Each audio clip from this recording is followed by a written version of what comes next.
Ok, Parashat Hashavua, Parashat Vayikra. Donc on entame Baruch Hashem le troisième livre de la Torah. Et on l'appelle Lévitique parce qu'on va entamer toutes les lois de sacrifice, dans quelles conditions on apporte un sacrifice, quel sacrifice apporter. Donc c'est des lois assez complexes. Et Chachamim nous disent que puisque les sacrifices viennent pour réparer les fautes et donc traitent de tout ce qui est de la pureté, pour la restitution de la pureté du Ham Israël, eh bien, c'est bien que les enfants qui sont en jeune âge, qui eux ont encore la bouche encore propre, encore la bouche pure, c'est bien que les enfants commencent à étudier par ce passage-là, que viennent les gens purs étudier les sujets de la pureté et que ça apporte qu'on puisse considérer que même si on peut pas aujourd'hui pratiquer les sacrifices, au moins le mérite de l'étude, même pour nous, qui ne sommes peut-être plus aussi purs qu'à notre enfance, on ait le mérite de pouvoir profiter par l'étude de la pratique des mitzvot qu'on n'a pas le droit de faire, puisque aujourd'hui on n'a plus le Beth Amikdash et donc on ne peut plus faire un sacrifice. Mais Chachamim nous disent, tout celui qui étudie les lois des sacrifices est considéré comme s'il a apporté un sacrifice. Donc tout le sujet de Vayikra, ce sera principalement toutes les lois sacrificielles que les Kohanim doivent faire, et donc tous les types de sacrifices qui sont faits. Donc il y a plusieurs catégories en fonction de la raison pour laquelle on vient faire un sacrifice à Akadosh Baruch Hu. Donc en fonction de ça, il y a plusieurs halachot, il y a une manière de procéder, et il y a un animal particulier à chaque fois qui est désigné. C'est tout le sujet de la paracha. Donc on va s'arrêter sur un sujet qui est bien à part et qui va parler nécessairement des sacrifices. Et le premier passouk qui est très très connu puisqu'il a une particularité. Vayikra el Moshe. Il a appelé Moshe. Vedaber Hachem Elav. Hachem lui a alors dit Meuel Moed, les morts depuis la tente d'assignation en 10 ans. Et donc ce passage, le premier passouk de la paracha, il amène énormément de commentaires pour plein de raisons. Première chose, il écrit Vayikra el Moshe. Il a appelé Moshe. On ne dit pas qui a appelé Moshe. Alors Chachamim me dévoile, en fait c'est allié avec justement le passage juste avant. Donc le passage juste avant c'était dans Parashat Pekoudé lorsque Moshe a terminé la confection du Mishkan et que justement à ce moment-là la nuée de gloire est apparue sur le Mishkan. Moshe n'a pas osé rentrer. Pourquoi ? Parce que Moshe il a fait un raisonnement très simple. Il a dit sur le Har Sinaï, quand il y a eu la nuée qui est descendue et que le Har Sinaï, on sait très bien que c'était une sainteté qui était temporaire, elle n'était pas fixe, c'était juste le moment du Matan Torah, du don de la Torah. Alors ce moment-là, Moshe, il avait pas le droit de rentrer dedans. Il a dû attendre que Akadosh Baruch Hu l'appelle. Alors il a dit, si déjà au Har Sinaï, qu'il y avait les nuées, que c'était que temporaire, j'ai dû attendre qu'on m'appelle. Alors a fortiori, dans le Mishkan, dont la sainteté n'est pas temporaire mais permanente, fortiori, puisqu'il y a les nuées de gloire qui se sont manifestées dessus, que je dois attendre qu'on m'appelle. Comme Moshe a fait ce raisonnement à la fin de la paracha de la semaine dernière, alors Vayikra, el Moshe, Hachem, il a appelé Moshe, il l'a à ce moment-là appelé puisque Moshe attendait ce qu'on l'appelle, donc il n'y a plus besoin de préciser qui est l'auteur de cet appel, et c'est pour ça qu'on continue. Vaïdaber Hachem Elav, c'est la première fois qu'il lui parlait depuis l'attente d'assignation qui venait maintenant d'être terminée par les mains de Moshe. Maintenant, ce qui nous intéresse, c'est le premier mot, et précisément une lettre de ce premier mot, qui tous les ans nous permet de faire des commentaires sur cette paracha, puisque en fait elle est tellement chargée de sens. Il y a écrit Vayikra, la dernière lettre c'est un Aleph, et dans cette lettre-là, normalement, on voit dans tous les Sifrei Torah une malformation, j'ai envie de dire, puisqu'elle est écrite en petit caractère et non en caractère normal. Donc vous avez toute la ligne avec un caractère normal, et la dernière lettre du mot, le Aleph, il est écrit en petit. Et ça vient évidemment pour des raisons qui sont à expliquer. Alors il y a des milliers de commentaires sur cette petite lettre. On va à chaque fois, il y a de quoi en faire tous les ans, Baruch Hashem. Là on va essayer de s'arrêter sur un détail très important. Donc pourquoi ce Aleph est écrit en format plus restreint que les autres lettres? Alors il y a le Chida. Le Chida il amène un commentaire qui va nous permettre de réfléchir. Il dit, vous savez, et c'est très connu, c'est une Gemara, il y a exactement ce qu'on appelle les 50 portes de la sagesse. Ok, 50 Sha'are Bina, les 50 portes, il y a au sens littéral de la sagesse, de la compréhension de la Torah. Toutes ont été confiées à Moshe, sauf une. Moshe a connu l'essentiel, les 49, que personne aujourd'hui ne peut se revendiquer de connaître. Mais Moshe a atteint 49e niveau, et au 49e niveau, sa progression s'est arrêtée. Il n'a pas eu le droit d'accéder au palier suivant, qui était le 50e. Ça lui a été refusé, quelque part. Et ce qui est intéressant, c'est que ce petit Aleph, on l'appelle Aleph Zeira. Zeira, ça veut dire petit. Donc Zeira, en hébreu, ça s'écrit Zayin, Resh, Ayin, Yud, Aleph. Et sur ça, le Chida, il vient, il explique, il dit en réalité, ça fait une allusion. Pourquoi on l'a fait en allusion? Parce qu'en fait, le petit Aleph, qu'est-ce que ça signifie? Aleph, normalement, c'est 1, valeur numérique 1. Et pourquoi on l'a écrit en petit? Pour te dire qu'à Moshe, il lui manquait, on lui a réduit la taille à 1. Ça veut dire quoi? Au lieu d'avoir les 50, il a eu que 49. C'est pour ça qu'on l'a appelé Aleph Zira, petit Aleph, pour te dire qu'on l'a restreint de un niveau. Au lieu d'avoir le 50e, il lui manquait 1. Mais le mot Zeira, nous dit le Chida, il dévoile, il dit c'est les initiales d'une phrase. Donc vous prenez Aleph Zeira, ça veut dire Aleph, le niveau qui manquait chez Moshe. Zé, Rabbi Akiva Yesigoto. Ça, Rabbi Akiva va l'atteindre. Pourquoi? Parce que le Harizal dévoile. C'est vrai que Moshe Rabbeinu, il n'a pas atteint le 50e degré de Kedusha, de sainteté, pardon, du savoir. Mais il y a un homme qui va réussir à atteindre ce degré. Qui est cet homme? Rabbi Akiva. Rabbi Akiva va atteindre les 50 Sha'arei Bina, là où Moshe Rabbeinu n'a pas lui-même pu profiter de ce niveau. Qu'est-ce que ça signifie en substance?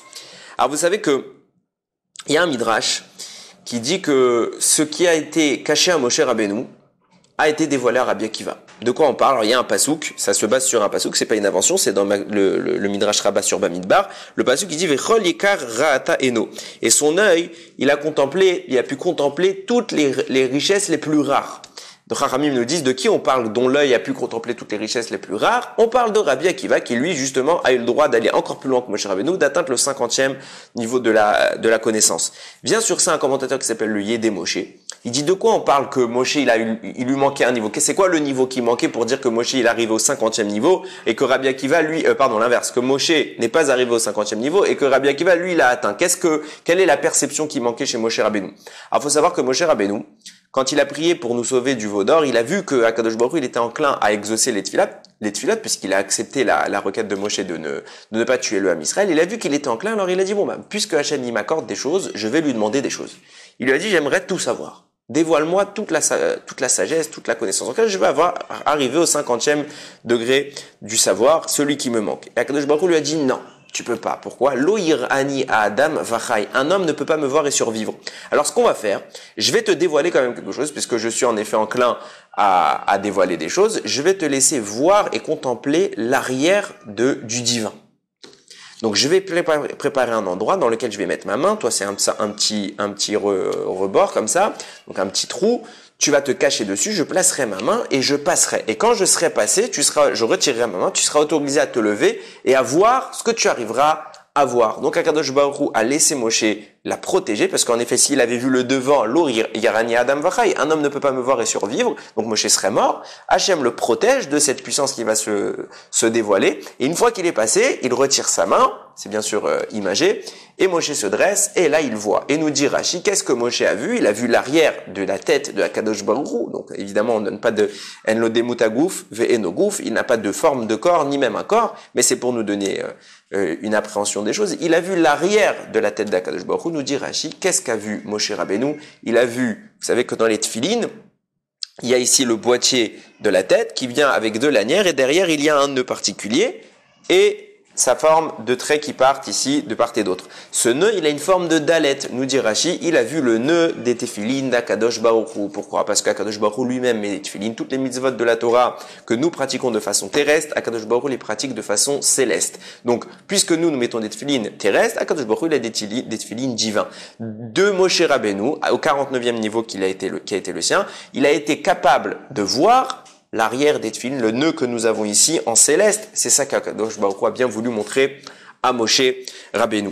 Vient le Yédé Moshe, il dit, qu'est-ce que Rabbi Akiva il a eu que Moshe Rabbeinu n'a pas eu? C'est justement insinué dans le passouk qui parlait de Rabbi Akiva. Je vous ai dit tout à l'heure, Vechol Yekar Ra'ata Eno, il a vu toutes les richesses. C'est quoi toutes les richesses? Yekar, on voit dans la Megillat Esther, que ça fait référence, donc Ramim ils expliquent que Yekar ça fait référence aux tefilines.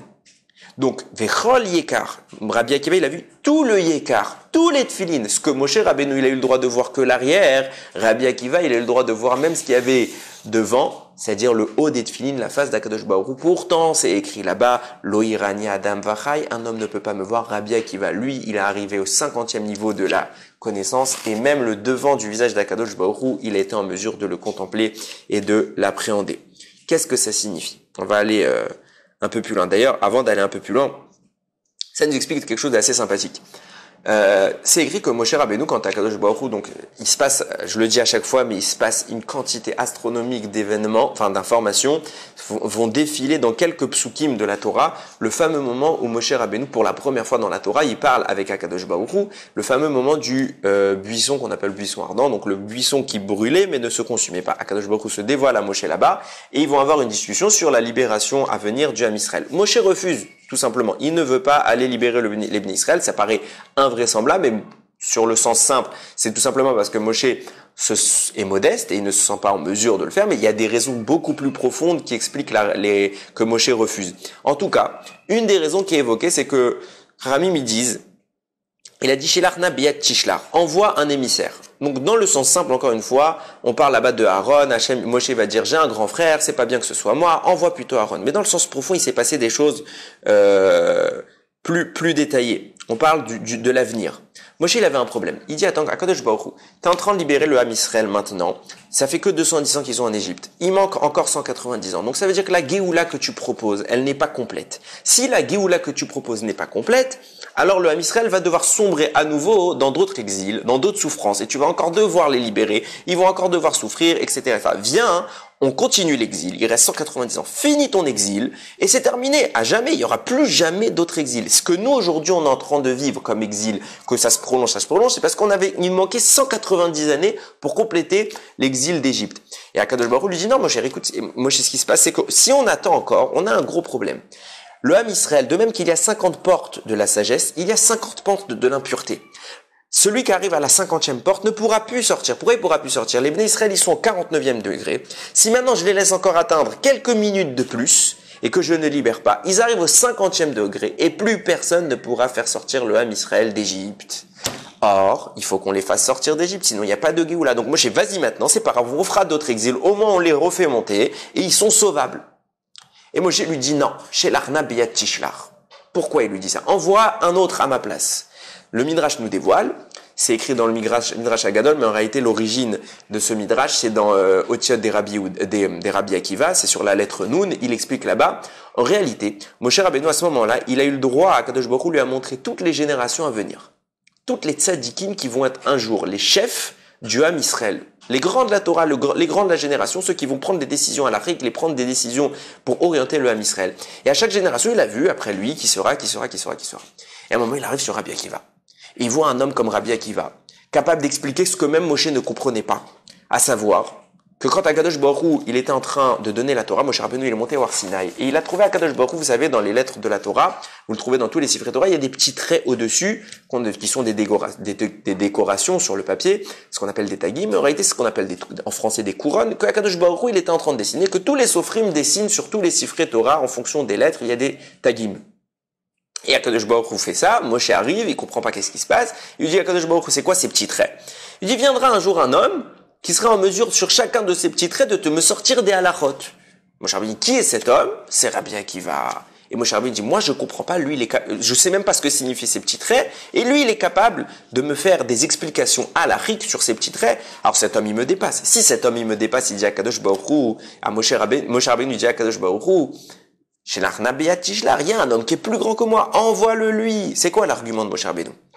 T'es en train de m'expliquer à Akadosh Baruch Hu qu'il n'est pas possible de maintenir le Ham Israël encore en exil pour une simple et bonne raison qui est cohérente. Si on arrive à la 50e porte de l'impureté, il n'y a plus de sortie. Pourquoi il n'y aura plus de sortie? Parce qu'il n'existe personne en contrepartie capable de les extirper à l'opposé de cette porte-là. Ça veut dire que pour pouvoir détruire la 50e porte de l'impureté, il faut quelqu'un qui arrive à la 50e porte de la pureté. Or, le plus grand de l'histoire est bien Moshe Rabbeinu. Lui-même, il était à la 49e porte. Donc, il peut libérer un peuple qui se trouve à la 49e porte d'impureté et les remonter à la 49e porte de pureté. Mais il ne peut pas libérer un peuple qui est à la 50e porte, lui-même étant limité à la 49e. Donc, Akadosh Baruch Hu lui dit, puisque je n'ai que un personnage comme toi qui atteint la porte numéro 49, alors je peux pas attendre plus que 49, parce qu'après, il n'y a plus personne pour les libérer.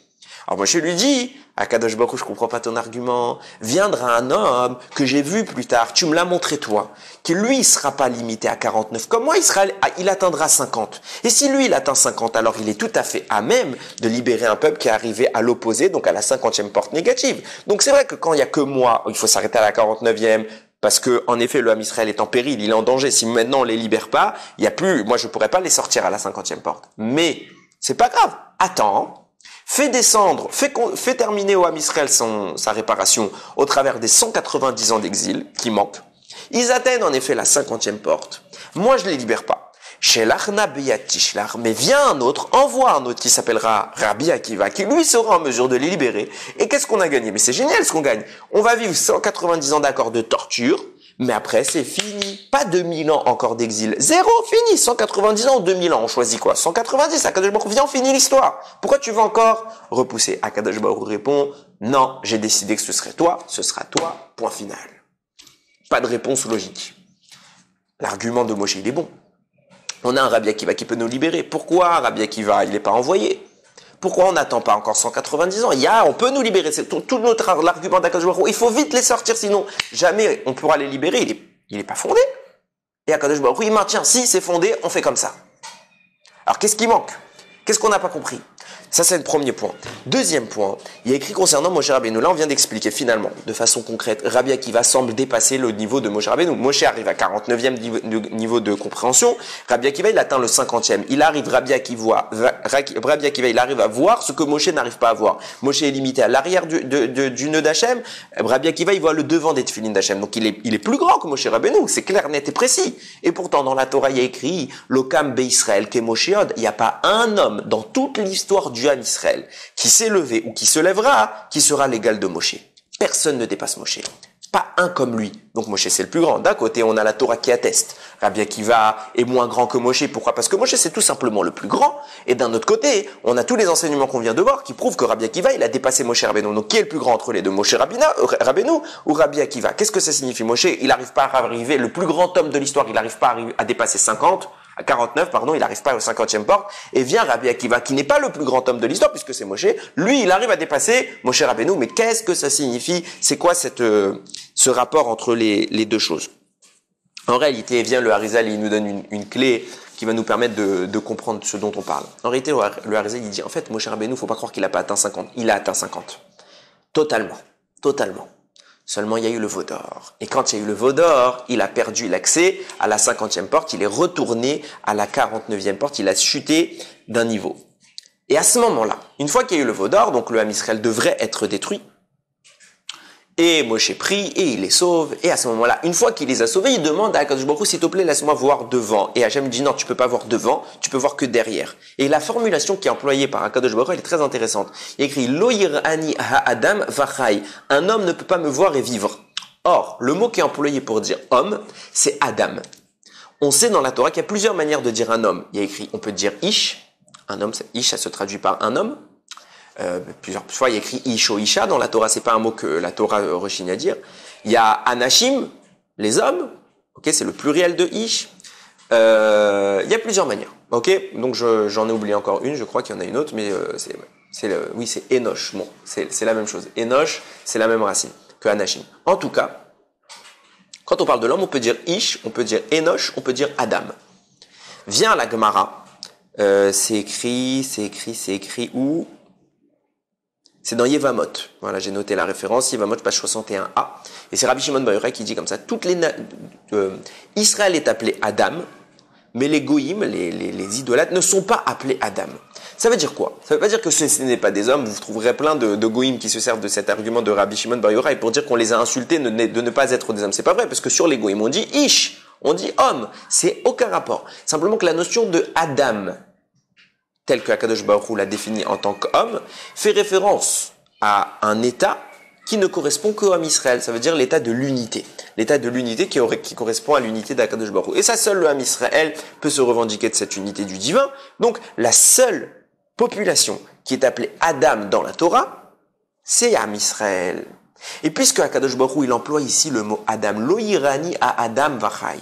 Il n'y a pas écrit l'homme normal, l'homme dans le sens du genre humain. Il y a écrit Lo yirani ha Adam, Adam, celui que j'appelle Adam. Ça veut dire que les êtres humains qui sont des Bnei Israël ne peuvent pas me voir et vivre. Ça signifie quelque chose de très très intéressant et de très surprenant. Ça veut dire quoi? Ça veut dire si je retraduis, j'enlève Adam, puisque Adam fait référence au Ham Israël.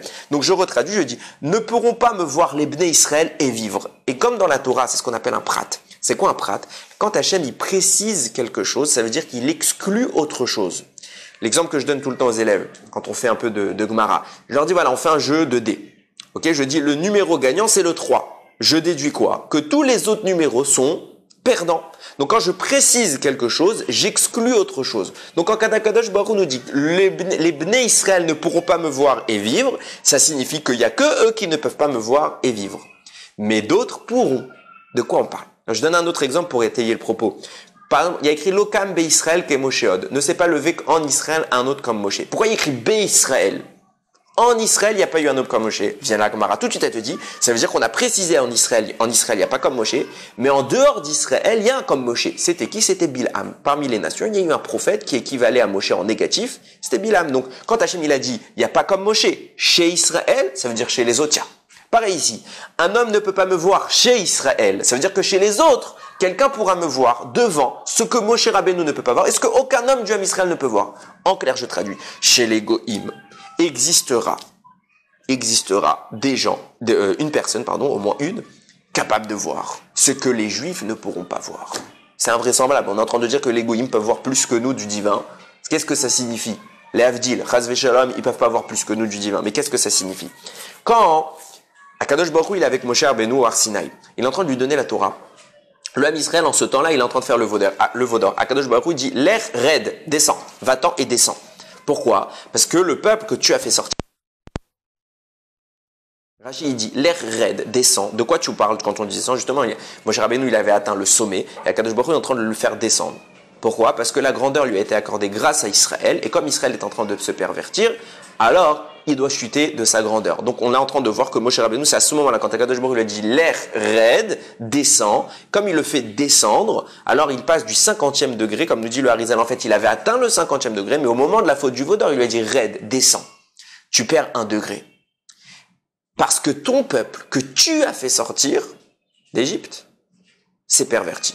Qui a fait sortir le Ham Israël d'Égypte? C'est Akadosh Baruch Hu. Pourquoi on dit ton peuple que tu as fait sortir d'Égypte? Quand on n'est plus le peuple d'Hachem et c'est plus lui qui nous a fait sortir d'Égypte, qu'est-ce que ça signifie? Réponse. Nous, en effet, Akadosh Baruch Hu, c'est lui qui nous a fait sortir d'Égypte et on reste le peuple d'Akadosh Baruch Hu. Mais il existe une partie de ce peuple qui n'était pas à l'origine le Ham Israël. De qui parle-t-on? Le Erev Rav. Le Erev Rav, c'est qui?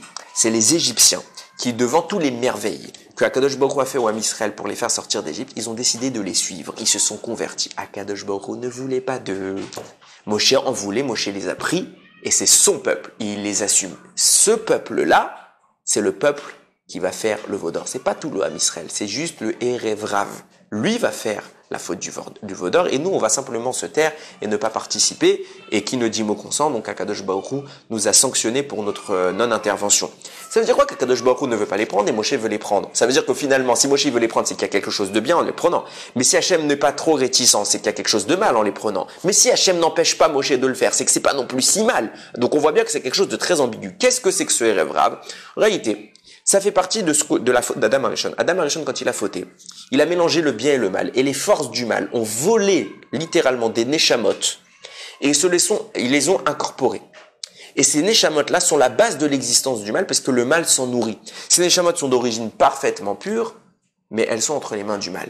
Et l'objectif, c'est d'Akadosh Baruch Hu, c'est de les récupérer. Mais sauf qu'Akadosh Baruch Hu, il sait comment ça marche. Donc lui, il veut le faire progressivement, parce que pour ramener ces forces qui sont prises avec le mal, il faut d'abord se séparer du mal. Et s'il reste du mal, quand on va les ramener, alors ce mal, il est très dangereux parce qu'il va s'infiltrer dans le Ham Israël. Et bien, c'est exactement ce qui se passe. Akadosh Baruch Hu dit, Moshe, ne les prenons pas. C'est pas encore prêt. Ils sont pas encore prêts. Laisse le temps, avec l'histoire, avec la Torah. On va purifier ces neshamot et on va les ramener progressivement. Moshe Rabbeinu dit, viens, pourquoi encore on attend? Toujours le même débat. Hachem qui veut prendre le temps qu'il faut. Moshe Rabbeinu qui veut aller vite. Pourquoi on attend? On le fait tout de suite. Allez, on les prend. Et il les a pris. C'est le problème, ils étaient pas encore prêts, ils avaient encore du mal en eux, ils n'ont pas encore pu réparer nettoyer toutes les impuretés qui étaient les leurs, et quand le Yetzer Hara va les attaquer, ils vont sombrer.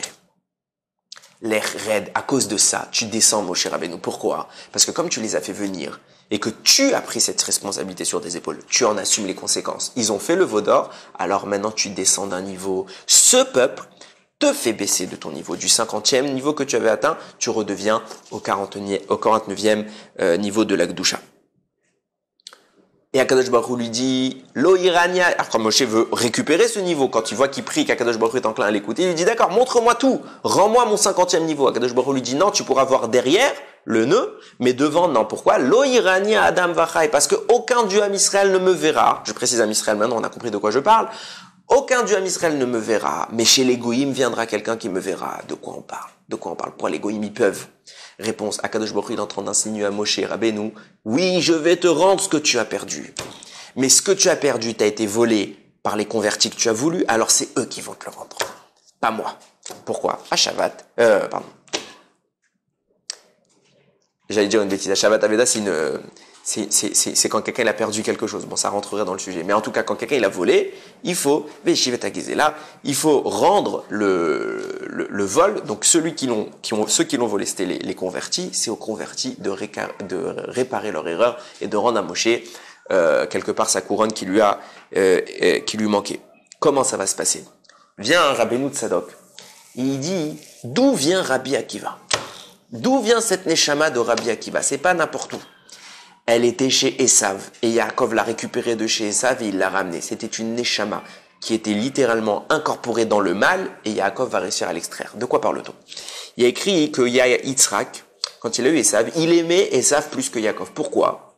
Le passou qui dit là-bas, Kitsaïd Befiv, parce qu'il était un chasseur dans la bouche. Ça veut dire quoi? Il lui amenait à manger, sur l'explication simple. Il amenait tout le temps, il était chasseur, donc il avait toujours la possibilité d'amener de la nourriture à qui le voulait. Donc comme il l'amenait à manger, alors bon, ok, ça c'est le sens simple. Kitsaïd Befiv, Rami nous dit, il était un chasseur dans la bouche. Ça veut dire qu'il avait un koar, une force de la parole qui était titanesque. Et c'est ça que Yitzhak il aimait chez lui. Pourquoi? Parce que dans la bouche d'Esav se cachait la force de la Torah orale. Le maître de la Torah orale était dans la Neshama de Rabbi Akiva, qui sera le maître de la Torah orale. Elle était dans la langue, dans la bouche de Esav. Et ça, Yitzhak, il a été capable de le percevoir. Et quand Esav parlait, Yitzhak, il était en pleine effervescence. Il savait que dans cette parole-là, il y avait toute la force de Torah chez Béalpé, toute la force de la Torah orale. Et donc, il avait forcément de grandes ambitions pour Esav. Évidemment, Esav l'a trompé. Évidemment, Esav a perverti cette force-là. Mais dans cette bouche qui était celle d'Esav, il avait l'énergie de Rabbi Akiva. La Neshama de Rabbi Akiva, elle était coincée dans le mal que représentait Esav. Et viendra Yaakov, et Yaakov, il va réussir à libérer cette Neshama. C'est pourquoi plus tard, Rabbi Akiva va descendre des convertis. Rabbi Akiva est un fils de converti. Ce n'est pas quelqu'un qui est né dans le judaïsme tout de suite. Ses parents, ses aïeux, ils étaient des convertis. Pourquoi? Parce que justement, s'il fait partie de ces Neshamot-là, que Akadosh Baruch Hu, il a dit on va prendre le temps de les purifier, et que Moshe Rabbeinu, il a voulu purifier très vite, il fait partie de ces Neshamot-là. Et justement, elles ont été capturées par le mal. Non pas que ce n'est pas des juifs, c'est des vrais juifs, les gamrés. Seulement, elles n'ont pas l'origine initiale depuis la faute d'Adam Arishon. Elles ne sont pas restées dans le groupe qu'on va appeler Israël. Elles ont été volées, elles ont été capturés littéralement par le groupe qui s'appellera Esav et donc toutes les forces négatives, et nous notre travail a été de les libérer. Yaakov Avinu va réussir à libérer Rabbi Akiva. Akadosh Baruch va lui dire Lo Irani Adam Vachai, un homme de chez vous il pourra pas, je ferai venir. Pourquoi? Parce que toute la raison pour laquelle vous, toi, Moshe Rabbeinu, le Ham Israël, vous avez perdu cette 50e porte de la sagesse, vient justement des convertis. Donc plus personne chez vous ne peut vous la rendre. Pourquoi? Parce que c'est à eux de vous la rendre. Donc par contre, vous pourrez pas voir. Mais viendra un homme de chez eux, de la caste convertie, qui fait partie totalement du Ham Israël, mais qui a été capturé. C'est ça l'origine des convertis. C'est des Neshamot qui ont été volés par le mal et qui rentrent au bercail, qui rentrent à la maison. Ces Neshamot-là, c'est à elles. Puisqu'elles ont été prises trop tôt par toi, Moshe Rabbeinu, tu assumes, donc tu perds ton degré. Mais puisque c'est elles qui te l'ont fait perdre, alors je leur demande de te le rendre. Et à elles, je leur accorderai la possibilité de te le rendre. Comment? Viendra un homme qui s'appelle Rabbi Akiva, qui vient de cette capture que le mal a réussi à faire, ce vol que le mal a réussi à faire au Neshamot du Ham Israël. Viendra cet homme, lui, juste pour toi. Je lui accorderai l'accès à la 50e porte de la sagesse pour qu'il puisse te la rendre. Comment? Nous dit David Améler. C'est merveilleux. David Amer, il écrit dans Teilim, il dit Alita lamarom shavita shevi. Tu es monté dans le ciel et tu as fait des captifs. Nous disent Racham, c'est quoi les captifs? Tu es monté dans le ciel, Moshe Rabbeinu, au moment de Matan Torah, et tu as fait des captifs. De quoi on parle? Tu as fait des captifs. Shevi, captif, c'est Shin Bet Yud. Shimon bar Yochai. Moshe Rabbeinu, il est allé dans le ciel et il a fait un captif. C'est qui a été captif? C'est Rabbi Shimon Bar Yochai. Comment ça, il a été captif? Quand Moshe est monté, il a mis Rabbi Shimon Bar Yochai, il lui a mis des menottes. Qu'est-ce que ça signifie qu'il a été captif? Rabbi Shimon Bar Yochai. Très simple. Nous disent Rachamim, Rabbi Shimon Bar Yochai, c'est une étincelle de la Neshama de Moshe Rabbeinu. Et quand Moshe Rabbeinu, il était au Har Sinaï, Hachem lui a dit, l'Ech Red, t'es à la 50e porte, tu descends. Donc tu perds 1 degré. C'est qui ce degré qui te manque? C'est Rabbi Shimon Bar Yochai. Tu viens de perdre la 50e porte, elle s'appelle Rabbi Shimon Bar Yochai. Qui va devoir apprendre à Rabbi Shimon Bar Yochai à restituer cette porte à son propriétaire originel, Moshe Rabbeinu? Son maître, qui était le maître de Rabbi Shimon Bar Yochai? Eh ben, pas des moindres, Rabbi Akiva. Et pourquoi Rabbi Akiva c'était le maître de Rabbi Shimon Bar Yochai? Si Rabbi Shimon Bar Yochai, il va atteindre lui aussi la 50e porte. Puisque c'est lui la 50e porte que Moshe il a perdue. Alors forcément, lui, il va l'atteindre. Et il va la dévoiler à tout le Ham Israël. C'est pour ça qu'il va être l'auteur du Zohar. C'est lui toute la Kabbalah. Tous les secrets de la Torah, ils nous viennent de Rabbi Shimon Bar Yochai. Ah, je comprends pas. Si Rabbi Akiva, lui-même, il avait atteint la 50e porte, et qu'il est lui-même le maître de Rabbi Shimon Bar Yochai. Pourquoi c'est Rabbi Shimon Bar Yochai qui va transmettre cette Torah, alors que c'était à Rabbi Akiva de le faire? Il est encore plus grand que Rabbi Shimon Bar Yochai, c'est lui l'auteur. C'est lui le maître. Alors pourquoi c'est Rabbi Shimon Bar Yochai? Réponse, parce que la Torah nous a été dévoilée par Moshe, et c'était à Moshe de la donner, pas à Rabbi Shimon Bar Yochai.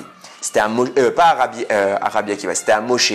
Rabbi Akiva, il va atteindre la 50e porte pour avoir un élève qui lui sera Rabbi Shimon Bar Yochai. C'est qui cet élève? La 50e, le petit degré, enfin le petit, c'est pas des moindres, mais le degré que Akadosh Baruch Hu a retiré à Moshe Rabbeinu dans sa Neshama, c'est Rabbi Shimon Bar Yochai. Cet élève, il va descendre, et Rabbi Akiva, il va venir, il va dire, j'ai fait partie de ceux pour lesquels, à cause desquels, tu as perdu cette 50e porte, je vais te l'enseigner. Hachem me la transmet à moi, je te la rends. Et toi, Rabbi Shimon Bar Yochai, en fait, je suis venu t'apprendre qui tu es. Rabbi Shimon Bar Yochai, tu n'es pas n'importe qui, tu es la 50e porte de la sagesse de Moshe Rabbeinu. Et c'est pour ça, c'est pas moi, Rabbi Akiva, qui va écrire cette Torah, le Zohar, ce sera toi, parce que tu es revenu, tu es le Moshe Rabbeinu qui aurait dû donner cette Torah au monde, et puisque par notre existence que tu as sacrifié, ton propre niveau, tu l'as sacrifié pour qu'on puisse venir et faire partie du Ham Israël, alors nous aussi on va te rendre cette grandeur. Puisque tu t'es sacrifié pour nous, tu as perdu 1 degré, Akadosh Baruch Hu me donne ce degré à moi, Rabbi Akiva, pour que je puisse te le restituer à toi, Rabbi Shimon Bar Yochai. Et maintenant on comprend toute la discussion entre Moshe Rabbeinu et Akadosh Baruch Hu. Pourquoi Akadosh Baruch Hu il dit à Moshe Rabbeinu, t'as raison, c'est vrai que Rabbi Akiva il va atteindre 50 et il pourrait libérer le Ham Israël au bout des 400 ans, et donc on peut les laisser encore 190 ans, et que même s'ils atteignent la 50e porte de l'impureté, je pourrais toujours envoyer Rabbi Akiva. Réponse faux, c'est pas vrai du tout. Je pourrais jamais envoyer Rabbi Akiva, parce que toute la raison pour laquelle Rabbi Akiva atteindra la 50e porte, c'est parce que c'est toi, Moshe Rabbeinu, qui à la 49e porte a fait sortir le Ham Israël, et que tu as pris avec eux le Erev Rav. Parce que si tu n'avais pas pris avec eux le Erev Rav, alors t'aurais jamais perdu le 50e niveau de Gdusha. Le 50e niveau de la sagesse. Et puisque tu n'aurais jamais perdu le 50e niveau, j'aurais pas eu besoin, ni nécessité de le donner à Rabbi Akiva. Toute la raison pour laquelle Rabbi Akiva là, c'est parce que tu l'as perdu. Et si tu ne l'avais pas perdu, il ne l'aurait pas eu, donc il n'aurait pas pu venir libérer le Ham Israël. Toi, tu vas l'avoir, parce que tu vas libérer le Ham Israël pendant qu'il est à la 49e. Et là, tu peux pas attendre autrement, parce que pour l'instant, tu es toi-même à 49e niveau de la sagesse. Mais par contre, quand je vais te donner la Torah, tu vas récupérer le 50e niveau. Mais tu vas malheureusement le reperdre. Mais tu l'as récupéré. Donc toi, tu es en mesure, maintenant, tout de suite, de libérer l'homme Israël pendant qu'il est à 49. Rabbi Akiva en effet, il aurait pu être en mesure de le libérer à 50. Mais la seule raison pour laquelle il atteint ce 50, c'est parce que toi, tu es retourné à 49. Si toi, tu n'étais pas retourné à 49, si toi, tu n'avais pas libéré le Ham Israël, alors jamais, Rabbi Akiva n'aurait pu atteindre la 50e porte de la Kedusha. Donc, Akadosh Baruch Hu dit à Moshe Rabbeinu, tu libères le Ham Israël et pas Rabbi Akiva. Même si Rabbi Akiva en apparence a été au 50e degré et qui semble être plus grand que Moshe, l'okam be Israël que Moshe. Il n'y a pas un homme comme Moshe dans tout le Ham Israël. Ah, Moshe il a eu que le dalet et Rabbi Akiva il a eu le boîtier des tefilines. Oui, bisrout Moshe. Grâce à Moshe Rabbeinu. Et en réalité, nous dit Rachamim, Akadosh Baruch Hu va lui restituer. Lo irania Adam vachai, donc un être vivant ne peut pas recevoir la 50e porte et donc voir l'avant d'Akadosh Baruch Hu et survivre, c'est pas grave. Akadosh Baruch Hu va dire à Moshe Rabbeinu, de ton vivant tu ne l'auras pas, mais le jour de ta mort je te le rendrai. On a déjà vu cette idée-là, je vais pas revenir dessus. Le jour de sa mort, Moshe Rabbeinu a récupéré la 50e porte, donc de son vivant il ne l'a pas eu, mais beaucoup plus tard, de son vivant il l'aura, au travers de Rabbi Shimon Bar Yochai qui va nous dévoiler toute la Torah cachée, toute la Torah de la Kabbalah. Alors c'est intéressant parce qu'en fait ça aurait pu être un Dvar Torah qu'on aurait dit à l'Akba Omer. C'est exactement le prototype de choses qu'on dit pour l'Akba Omer. Mais j'ai quand même voulu insister sur cette idée de la grandeur qui a été rendue à Moshe Rabbeinu, qu'il avait perdu lui-même et que Rabbi Akiva lui a restitué au travers de Rabbi Shimon Bar Yochai.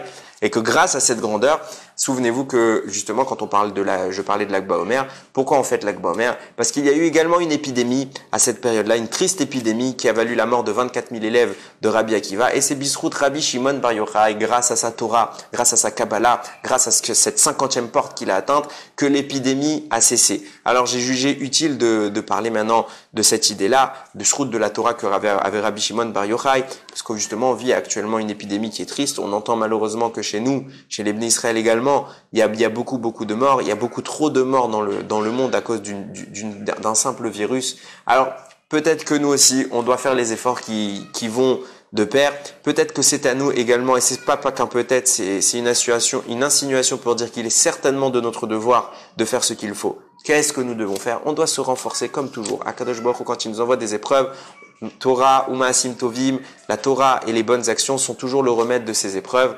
Alors de même que par la Torah, que Rabbi Shimon Bar Yochai, il a eu le mérite de dévoiler cette Torah ta Kabbalah, Torah ta Nistar, la Torah cachée. Alors ce mérite-là a valu à une certaine époque de cesser une épidémie. Alors peut-être à nous un peu de nous verser un peu plus dans la Torah. Ceux qui sont capables d'étudier les secrets, évidemment, c'est un niveau qui est très très peu accessible. Mais eux qui étudient et qui dévoilent encore plus cette Torah au Ham Israël, ceux qui n'en sont pas capables, c'est pas grave, à notre niveau, on étudie la Torah, on dévoile encore plus de secrets. Et c'est sûr que ce mérite-là qui a été le vecteur de la fin de l'épidémie à l'époque de Rabbi Shimon Bar Yochai sera le vecteur de la fin de notre épidémie. Ratzon qu'Akadosh Baruch Hu, il console tous les gens qui sont malheureusement endeuillés par ce maudit virus, et que très très rapidement il guérisse ceux qui sont encore malades, et que Bimera Beyamenu, on en